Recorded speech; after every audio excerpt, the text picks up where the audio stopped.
Held on the traditional lands of the Gundit Jamara, Tapwurrong, Jadwar Jali and Buindik people. I'd like to pay my respects to their elders past, present and emerging. Please note all council meetings will be audio recorded and may be live streamed to council's social media platform with the exception of matters identified as confidential items in the agenda. By participating in open council meetings, individuals consent to the use and disclosure of the information they share at the meeting, including any personal and or sensitive information. Other than an official council recording, no video or audio recording of proceedings of council meetings will be allowed without the permission of council. Item 3, Councillor Calvano will lead the meeting in a prayer.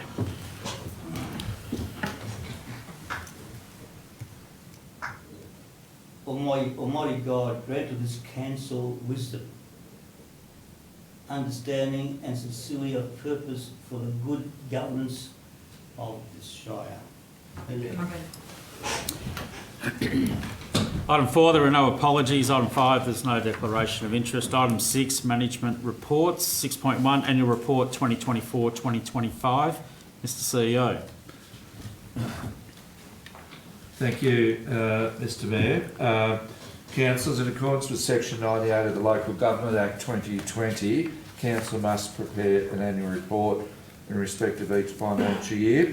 For the purposes of Section 18(1)(d), the Mayor must report on the implementation of the Council plan by presenting the annual report at a Council meeting open to the public, which is what we are doing tonight. So we'll pass over to the Mayor. Thank you. Pleased to table the Southern Grampians Shire Council's annual report for the 2024-2025 financial year, which also covers the final report for the 2021 to 2025 Council plan. This report gives us an important opportunity to reflect and recognise what has been achieved over the past year, as well as the challenges that have shaped us as a council and as a community. I want to thank my fellow councillors, CEO, our executive team and staff right across council for their guidance and support as we've worked through what has been a testing year. We've witnessed incredible courage from our emergency services, volunteers and communities as the Grampians burned during the December-January bushfires, which will have lasting effects as the area continues to recover. At the same time, the prolonged drought has placed enormous strain on our farmers and rural families. Council has advocated strongly on behalf of our farmers, from hosting forums, social awareness campaigns to lobbying state and federal government for fairer treatment, practical assistance and support. We have also stood with our community in opposing the state government's emergency services volunteer fund, an unfair tax which we believe places an unfair burden on those already doing it tough. We remain unwavering in our support for emergency service volunteers, but equally firm in our views that this tax is inequitable and unsustainable. As the drought and the unfairness of this fund is ongoing, so too is our commitment and advocacy for better outcomes, and this has continued through the 2025-2026 financial year. Despite those and other challenges, the 24-25 year was also one of significant progress for our major projects, including the Hamilton Gallery, the CBD Streetscape, our community hub and Melville Oval. The co-design process for the new Hamilton Gallery was completed with considerable engagement from residents and stakeholders. These designs were endorsed by Council, which now moves the project towards detailed designs this year. Residents were able to share their ideas on the CBD Streetscape redevelopment project, with engagement completed early this year. This feedback provided us the opportunity to consider multiple views on our CBD trees and appoint a community advisory committee made of local residents who have each brought unique and considered viewpoints to the table. This committee will provide their feedback to Council in the coming weeks, which will see the project progress in a community considered way. The Melville Oval redevelopment project was finished and officially opened in April. We have seen finals at Melville for both the South Western Hampden League, already highlighting the quality of facilities we now have to offer, not just locally but by making us a regional destination for sport. We've seen new infrastructure, including all abilities equipment installed at the Lakes Edge Adventure Playground, a great community-led initiative by Better Together, delivered in partnership with Council. The Lake Hamilton solar lighting project was finalised with 98 solar lights installed around the lake, enabling extended use of the lake's walking track and providing a safer amenity for our community. Niagara Falls stairs were replaced, improving access and safety to one of the beautiful visitor destinations within the Southern Grampians. Our community partnership grants program continued with $300,000 allocated in funds injected into local clubs, groups and organisations. The continuation of these grants empowers our community to grow and thrive from the ground up. We introduced for the first time a business facade improvement program with $50,000 worth of upgrade works made to business frontages across the Southern Grampians. It's grant programs like ours that have a huge positive impact within our townships and community groups and clubs that as a council we are incredibly proud of.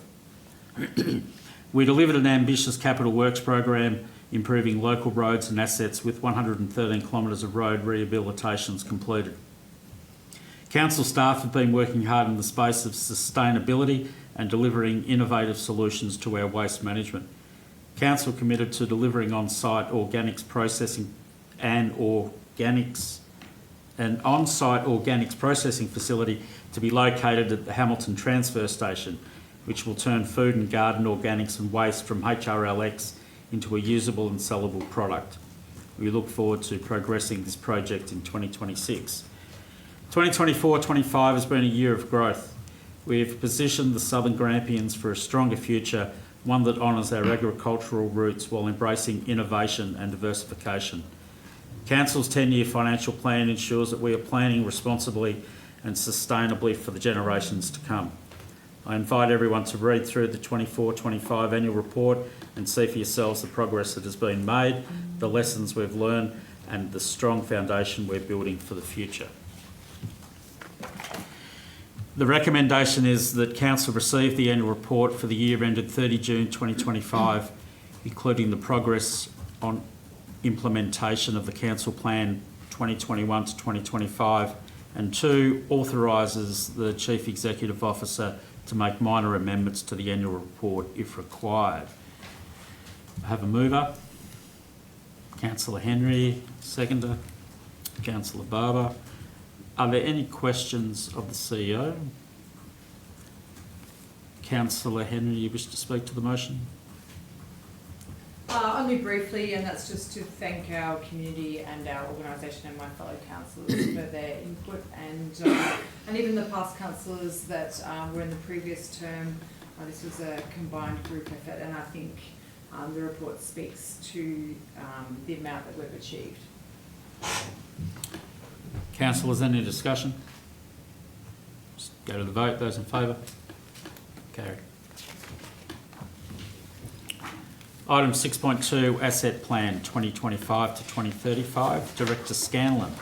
Thank you, Mr Mayor. Councillors, before you is the final asset plan for 2025-2035 following the recent community exhibition phase. The draft plan was put out for community consideration at the end of September through to early October. As a result of that process, 2 community submissions were received. One was from the Hamilton Basketball Association and the other was from an individual resident. The Basketball Association wanted to raise their concerns about the inadequacies of the basketball courts. That information translates to the HILAC Asset Management Plan, which was developed in 2024, and there's been discussion with the submitter on the details of that submission. A community member also provided a submission questioning the regular review of the asset plan, and that's included in the asset plan, so there was a discussion with that submitter as well. It was also evident that there was 2 omissions in the draft plan, and that's in relation to our playgrounds and our sports field. Playgrounds and sport and recreation facilities, and that's been captured in this final plan. Councillors, I take the opportunity just to remind you how important this asset plan is.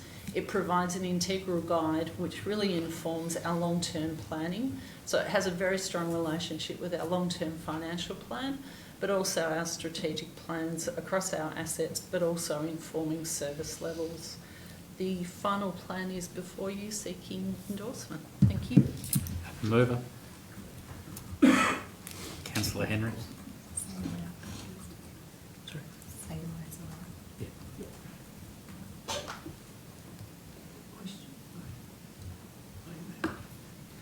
I move that the council acknowledge the 2 community submissions received in response to the draft asset plan 2025-2035 and 2 adopts the asset plan for 2025-2035. I have a seconder. Councillor Barber. Any questions of Director Scanlon? Councillor Rainsford. Thank you, Mr Mayor. Director Scanlon, can asset condition reports, can they be made public when considering any actions relating to that asset prior to any decision being made, and be, when finances are involved, they can be made available that doesn't prejudice any future contract arrangements? So can asset condition reports, can they be made public when considering any actions relating to that asset prior to any decision being made? Through you, Mr Mayor, yes they can be, Councillor Rainsford, and it's a really good question because asset condition data is often used to inform the planning and thinking around future changes or changes to existing facilities or planning new. I'd like to use an example of the road condition assessment that we've done recently, which is more a digital form. And it has really powerful information that can be used not only to inform people that are directly interested, but to help anyone to understand the information that's gathered and how we can use that in our broader advocacy. And that digital tool is something certainly we want to raise the profile through various streams so that it's more accessible. We appreciate there's a lot of historic data as well, so it's not all in a digital form, but certainly that should be and is available for access. Thank you. Councillor Calvano.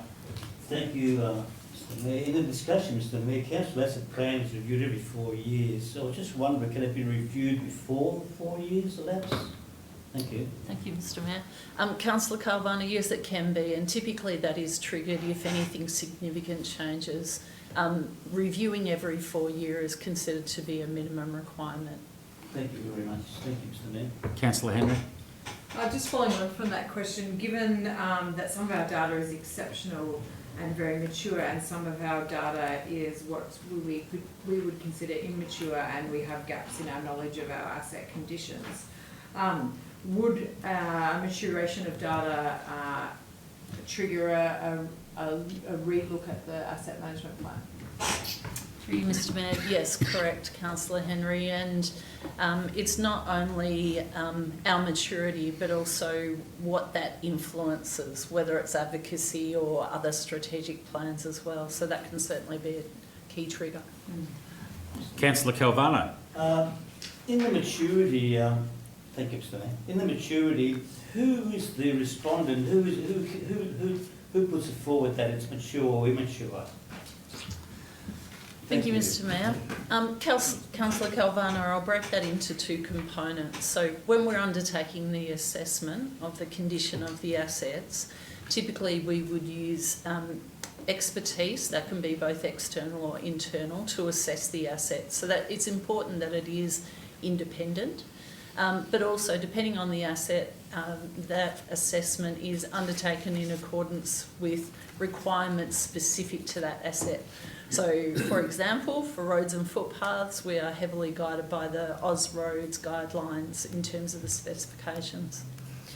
In terms of the maturity level assessment, that's really something that's done internally within the organisation, but also against the asset management framework, which is a national standard. And that language is consistent with that standard, and it's really that assessment in terms of based on the data that we have, its accuracy and its age to determine how current it is at the time of the review. Thank you, Mr Mayor. Any further questions? Councillor Campbell. Director, no, I was just going to go follow on from Katrina. You used Rackerson as an example. I think the question Katrina might have been asking was a condition report on a building.